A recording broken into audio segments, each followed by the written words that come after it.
कन्नड सोयगाव विधानसभा मतदारसंघामध्ये अनेक ठिकाणी ही अवस्था आहे. फुलं वाहून गेली आहेत, शेताकडे जाता येत नाही, शेती वाहून गेली आहे. माझी प्रार्थना आहे सरकारला की त्वरित जसा सावित्री नदीवरती पूल तुम्ही बांधला, त्यावेळेला गोवा बॉम्बे हायवेवरती तो पूल पडला होता, तशा पद्धतीने मतदारसंघामध्ये पुलं आमची बांधणं सुरू करा. नाही तर आम्ही सगळेजण जलसमाधी घेऊ आणि तुमच्याकडे तेवढं मनुष्यबळ नाहीये की तुम्ही आम्हाला थांबवू शकाल. आणि आम्ही मेलो तर राष्ट्र अंगावर येईल तुमच्या. सगळ्या प्रकारचे कर आम्ही तुम्हाला दिलेले आहेत, तरी देखील आमची अशी अवस्था आहे. असं का? काय कारण आहे त्याच्यासाठी? तुम्ही नुसतं भांडण लावताय का? हिंदू, मुसलमान, मराठा, ओबीसी, बंजारा, एसटी, आता हे सगळं जे पाणी आपण बघतोय या रोडवरती सगळेजण जातात. मुसलमान जातात, हिंदू जातात, मराठा जातो, बंजारा जातो, कोळी जातो, धनगर जातो. हे किशोर आहे. आज आमची काय अवस्था आहे? अरे तुम्ही द्याल तेव्हा द्याल आरक्षण, किंवा द्याल तेव्हा द्याल नोकरी. आज आम्ही पाण्याच आहे, काय करणार आहे? पाऊस थांबायला तयार नाहीये. आणि तुमचे आमदार कुठे सगळे मुठीवून गप्प बसतात, आमचं आम्हालाच कळना. सावित्री नदी प्रमाणे ताबडतोब तिथे पुलाचं काम चालू करा, हे आमची मागणी आहे. नंतर आम्हाला वाहून जाऊ द्या. तुम्ही म्हणाल किती दिवस बसतात तो पुढे? बिगर कट्ट ब्रिटिशरांसारखं वागू नका. तुम्ही आमचे आहात. आणि सरकारला 4 पैसे यावे म्हणून मी स्वतः माझी जमीन विकून तरीही ही याचिका दाखल केली. याचा निकाल लागलाय. तुम्हाला सगळ्यांना नोटिसा आलेल्या आहेत हायकोर्टाच्या की कोणी कोणी जमिनी दाबल्या, जेणेमुळे याच्यामुळे तुमच्याकडे पैसे द्यायचं तुम्ही ढोंग करताय. त्यांच्याकडनं पैसे वसूल करण्याच्या संदर्भातला निकाल आहे. अरे अजून काय करणार आहे आम्ही? तुम्ही विधानसभा चोरता, लोकसभा चोरता, सारे धंदे करता आणि आम्ही इकडे रोडवरती येतो, पाण्यात बसतोय आम्ही. परत पैसे नाही तुमच्याकडे तर आम्हीच जमीन विकतो.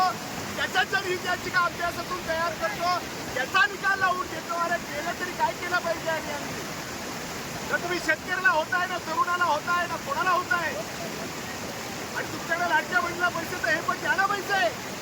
पुन्हा सांगतो, सावित्री नदीवरचा पूल तुम्ही जसा बांधला तसा कन्नड सोयगाव मतदारसंघामधला प्रत्येक पूल बांधायला हवा. तो तरी प्रचंड मोठा पूल होता. अरे आमची पुलं केवढीची पुलं आहे रे. अरे द्या ना पैसे, चालू करा हे काम. मी कन्नड सोयगावच्या सगळ्या लोकांना आवाहन करतो, ज्यांनी आपली तिथं पुलं तुटलेली आहेत, फोटो काढत बसू नका, जाऊन बसा त्या पुलांमध्ये. तसं आम्ही आज किशोरचे लोक बसतोय. हटणार नाही आम्ही जोपर्यंत प्रत्यक्षात काम सुरू होत नाही. जय श्रीराम, भारत माता की जय. हम सब एक आहे.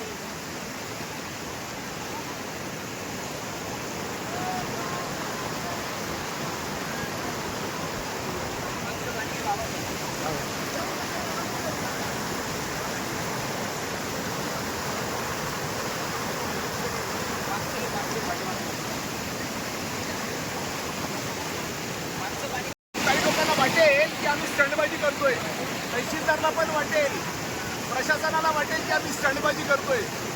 आणि काही वेळाच्या नंतर आमच्याच काही लोकांना हे लोक फूस लावतील. अरे आम्हाला पण दादाची काळजी आहे, एक काम करा, दादाची तब्येत ठीक नाही राहणार, तुम्ही दादाला कसं तरी करून आतमध्ये आणा. म्हणजे कुठे आणा? तटावरती. आणि काय करा तटावरती जाऊन?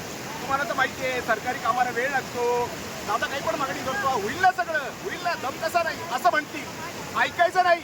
त्यांना सरळ सांगायचं सावित्री नदीवरती पूल बांधायला दम का नाही लागला? का नाही लागला? आणि सगळ्या पोरांना सांगतो, गुगलवरती सर्च करा सावित्री ॲक्सिडेंट, गोवा बॉम्बे हायवे, सगळं येईल तुम्हाला गुगलवरती. मी काही खोटं बोलतोय असं नाहीये. माझं म्हणणं फक्त एवढंच आहे की सावित्री नदीवरचा पूल जसा त्वरित बांधला, कारण का गोवा बॉम्बे हायवे होता, तसं त्वरित बांधा ना. आणि हा पुलाचं काम तर ऑलरेडी सुरू आहे, मंजूर पण करायचं नाहीये. त्या कंत्राटदाराला सांगा काम सुरू कर. काम सुरू केलं की आम्ही इथं उठतो. मग पाण्यात काम कसं सुरू करणार? मग सावित्री नदीतल्या पाण्यातलं काम कसं तुम्ही सुरू केलं? अर्धा पूल तर इकडे झालेला आहे, अर्धाच राहिलेला आहे, तेवढंच सुरू करा म्हणतोय. काय चुकीचं म्हणतोय मी? बोलवा त्या कॉन्ट्रॅक्टरला, टाक माणसं आणि कर. नाही तेवढं तंत्रज्ञान आमच्याकडे नाहीये. पण ते सावित्री नदीवरचं पूल बांधण्याचं तंत्रज्ञान कोणी दिलं तुम्हाला? चायनानी. मग आताही चायनाकडनं तंत्रज्ञान आणि हा पूल बनवा. काय चुकीचं बोलतोय? मरू द्या दादाला तिकडच. ब्रिटिशराची अवलादांनो, तुमची एवढी ठोकल्या जाईल, मी राहीन नाही राहणार. जसं सावरकर म्हणायचे, मी राहीन नाही राहणार, माझा देश राहणार आहे. तो चोपून काढेल. जेव्हा चोपून काढेल तेव्हा बघू. आम्ही पण काय समजतो. या प्रवृत्तीने जर प्रशासन काम करणार असेल, ओढग्या प्रवृत्तीने, तर तुम्हाला फेडावं लागणार म्हणजे लागणार. हा व्हिडिओ रेकॉर्डवर ठेवू द्या. कुठल्याही कपिशोरच्या माणसाने मला इथनं उचलायच्या बाबतीमध्ये यांचा कोणाचं ऐकत बसू नका. हा पूल बांधणं सुरू करू देत, मग मी इथनं उठेल. आजारी पडलो, काय झालं, सर्दी झाली, काय लफडी झाली, होऊ देत, काही नाही होत. काहीतरी देऊ, तसं पण जीवनात उरलोय घंटा. ती बसली आहे बाई तिकडे आमदार होऊन, काय करते, माझं नाव वापरते आणि पुन्हा आमच्याच लोकांना ठोकते.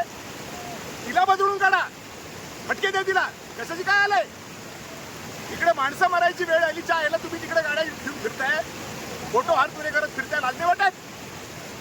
जय श्रीराम, मी नाही हटत, बघून या. जय श्रीराम. आम्ही जे इथे आंदोलन आता सुरू केलंय, पुन्हा एकदा सांगतो, हा पूल आहे इकडे, हा बघू शकतो आपण, पुस्तक आहे. तर याचं उर्वरित काम करायचं एवढ्याच मागणीसाठी. कारण पाऊस असला, पाणी वाहत असतं तरच पुलाची गरज पडते ना, कोरड्यात काय पुलाची गरज पडते.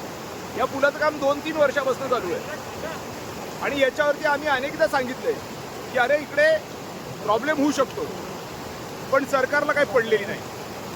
आता एवढा प्रॉब्लेम झालाय की त्याला सीमा नाही, म्हणून आता हा प्रसंग आलाय. हा कुठला स्टंट नाहीये. आता मुद्दा एवढाच आहे की या प्रसंगाच्या अनुषंगाने सरकार जागं होणार आहे का तेच मेला तर बरं आहे, उद्या मरणार होता, आज मेला तर बरं होऊन जाईल. लोक म्हणतात आमदारांना काही बोलू नका, त्या बाई आहेत, त्यांनी आमदारकी सोडावी, स्वयंपाक करावा. आम्ही बोलणार नाही, पण त्या जबाबदार पदावरती आहेत, आम्हाला बोलावंच लागणार आहे. एखादी ग्रामसेविका नालायक असेल तर तिला काही बोलायचं नाही, एखादी पोलिसीन नालायक असेल तर बोलायचं नाही, एखादी तलाठी नालायक असेल तर बोलायचं नाही, म्हणून एखादी आमदारी नालायक असेल तर बोलायचं नाही. आम्ही तिला नाही बोलत आहे, आम्ही त्या पदावरती काम करणाऱ्या व्यक्तीला बोलतोय. त्याच्यात काय प्रॉब्लेम आहे? त्यातल्या त्यात पुन्हा हर्षवर्धन जाधव नाव वापरायचंय. कशाबद्दल वापरायचंय?